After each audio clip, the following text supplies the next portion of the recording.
이제 무릎병 부분도 사실 이제 너무 많은 석회, 질소 칼슘과 뿌리옥병의 관계. 안녕하세요. 농사백단의 박세진입니다. 오랜만에 영상으로 다시 인사드리는데 이번 시간에 이제 배추에 대해서 한번 얘기해 보도록 하겠습니다. 뿌리옥병 없이 좋은 상품 등급의 배추를 어떻게 생산할 수 있을까에 대해서 영상을 준비했어요.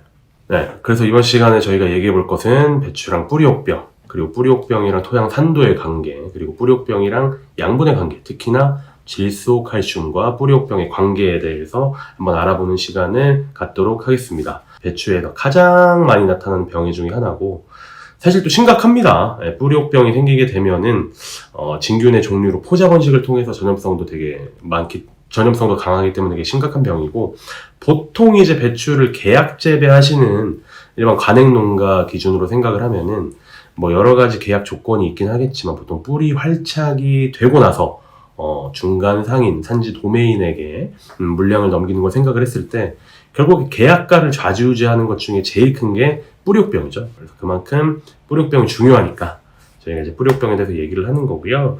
뿌리옥병의 예방 방법, 아까 말씀드렸잖아요. 이번 시간에 얘기할 게 결국에 토양 산도, pH랑 뿌리옥병이 어떤 관계인지, 질소랑 칼슘, 이런 양분들이 뿌리옥병이랑 어떤 관계인지에 대해서 좀 자세하게 얘기를 해보도록 할게요. 예, 토양 산도랑 뿌리옥병, 토양 pH인데요.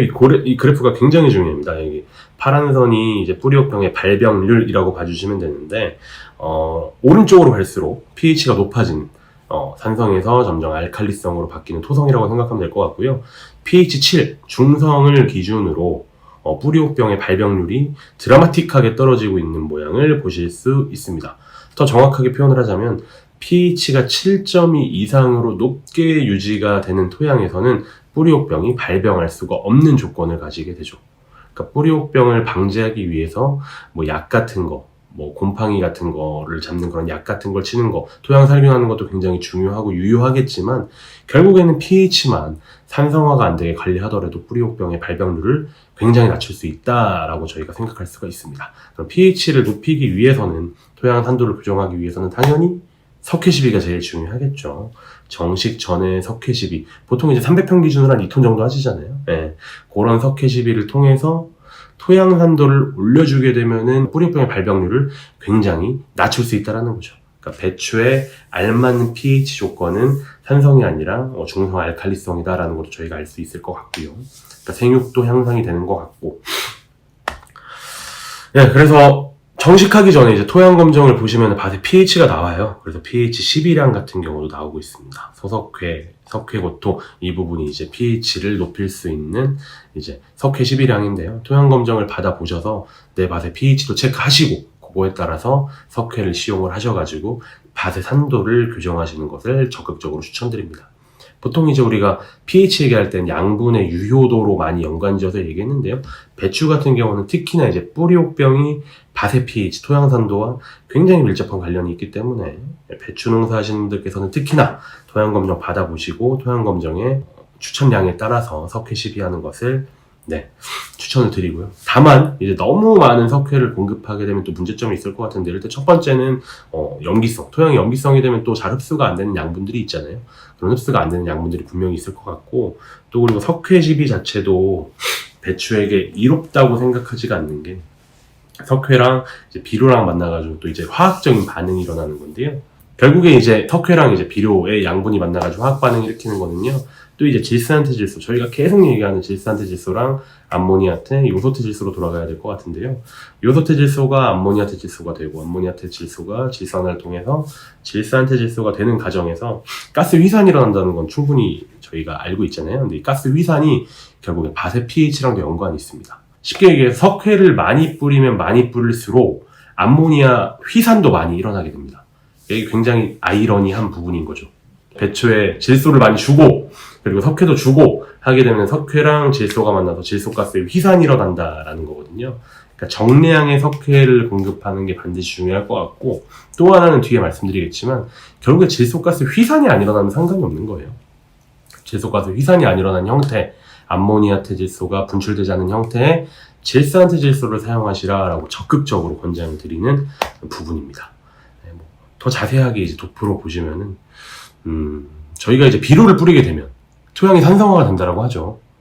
예. 비료를 뿌리면 토양 산성화가 돼가지고 생육이 안 좋고, 그리고 뿌리옥병 발병률도 높아지고, 그렇다 보니까 이제 석회를 뿌리는 겁니다. 밭의 pH를 교정을 하려고. 석회를 뿌리고 이제 밑작업을 다 마치고 나면은 또 이제 뭐 해야 돼요? 배추 심고 나면 또 이제 비료를 뿌려야 되잖아요. 그게 요소태질소나 암모니아 태질소를 가지고 있는 NK라든가 일반 관행적인 복합비료, 그런 걸 뿌리게 되면 또 이제 질소가스가 분출이 되면서 질소가스 낭비도 되고, 가스장애도 일어나고, 그리고 또 이제 토양도 산성화되고, 이게 계속 악순환이 되고 있는 거죠. 그러니까 요 굴레를 끊으시려면은 석회는 쓰셔야 되잖아요. 밭의 pH를 교정해야 되니까 석회는 쓰셔야 되고, 비료도 쓰셔야 되잖아요. 배추 키워야 되니까. 그러니까 비료의 형태를 바꾸는 거죠. 생각하면 될 것 같습니다. 비료의 형태를 질산태질소로 바꾸시라 라고 다시 한번 강조드리는 부분. 그림도 또 나오네요. 암모니아 태질소나 요소 태질소는 가스 피해, 그러니까 암모니아 가스 휘산이 일어난다. 질산태질소는 암모니아 가스의 휘산이 일어나지 않는다. 굉장히 중요한 내용이죠. 이런 암모니아 가스의 휘산은 결국에 석회의 사용량이 많으면 많을수록 많이 일어난다. 그러니까 배추 같은 경우에는 석회는 무조건 쓰셔야 되니까 암모니아 태질소의 형태의 비료를 쓰시지 말고 질산태질소 형태의 비료를 쓰시라 라고 말씀드리는 부분입니다. 네, 뭐 여기 그림에서도 나오는 게 토양 산성화. 네, 요소를 썼을 때 요소가 암모니아로 변화하고 암모니아가 질산태로 변화하는 과정에서 맨 처음에 이제 암모니아태로 변화할 때는 좀 pH가 올라가는 것 같은데 결국에 더 떨어집니다.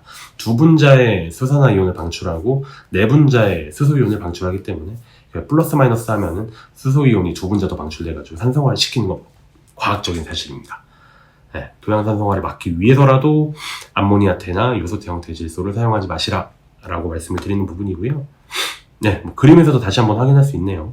질산태질소 뿌린 왼쪽 부분이랑 암모니아 태질소 뿌린 왼쪽 부분의 색깔 차이를 보면은 질산태질소가 훨씬 더 색깔적으로 봤을 때도 pH 7인 중성에 가까운 걸 유지하고 있다라는 것을 저희가 다시 한번 확인할 수 있고요. 이제 그 다음은 이제 칼슘 부분인데요. 뭐 칼슘이 뿌리옥병을 100% 막아주고 치료해준다라는 개념이 아니라 저희가 알고 있지 않습니까? 수용성 칼슘이 붕소와 같이 작용을 해서 세포벽을 단단하게 서로 세포벽과 세포벽을 연결해준다. 연결해줘서 이제 그러니까 쉽게 얘기해서 저희는 본드 얘기하면 될 것 같아요. 본드나 딱풀. 본드나 딱풀 생각하면 될 것 같은데 아무래도 단단하게 결합하고 있으니까 곰팡이 진균 같은 곰팡이 포자가 침입하는 것은 더 어렵겠죠. 그러니까 병 저항성이 높아지고 환경 저항성도 높아지고 병에 대한 내성도 강해지니까 아무래도 수용성 칼슘과 붕소는 이제 칼슘의 작용을 도우니까요. 이 친구들이 공급이 되는 것도 뿌리옥병의 발병률을 억제하는데 굉장히 큰 도움이 되겠다라고 이해해 주시면 될 것 같습니다. 그래서 실제로 칼슘이 공급된 처리고랑 칼슘이 부족한 이제 대조구 부분을 보면요. 뿌리옥병을 확인하기 좀 어렵죠. 뿌리옥병을 확인하기는 어렵지만 왼쪽에 보시면 이제 무름병이 심각하게 발현되고 있는 것을 보실 수 있습니다.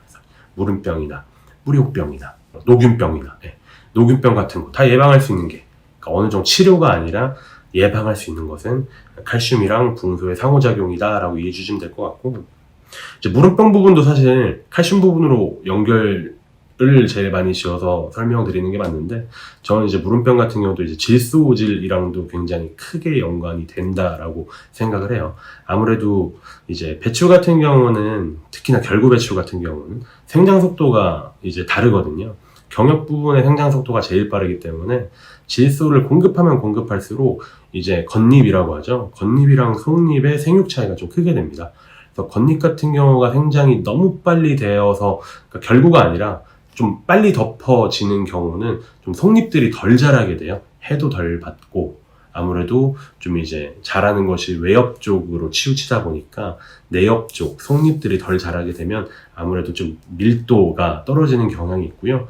무름병까지는 아니어도 속이 꽉 찬 배추를 좀 생산하는 데 어려움이 있죠. 조금 더 심화가 된다라면은 이제 무름병으로 발병할 수도 있는 거고요. 그래서 제가 생각했을 땐 칼슘 공급도 굉장히 중요하지만 질소질을 과잉하지 않는 것도 굉장히 중요하다라고 생각이 됩니다. 어쨌건 뭐 정리하면은 뿌리옥병에 관련된 얘기였고 뿌리옥병을 예방하기 위한 석회시비 권장을 드렸고 석회시비 했을 때 가스위산 되는 것을 방지하기 위해서 질산태질소를 쓰셔야 된다는 거 권장 드렸고 pH도 산성화를 안 시키니까 질산태질소 써야 된다는 거 권장 드렸고 칼슘 붕소로 좀 이제 병 저항성을 키우자까지 말씀을 드렸고 마지막으로 이제 내엽과 외엽의 생육 속도 차이에 의해서 질소질 과잉은 밀도를 떨어뜨린다 라는 것까지 말씀을 드렸던 부분입니다. 이번 영상은 여기까지고요. 시청해 주셔서 감사합니다.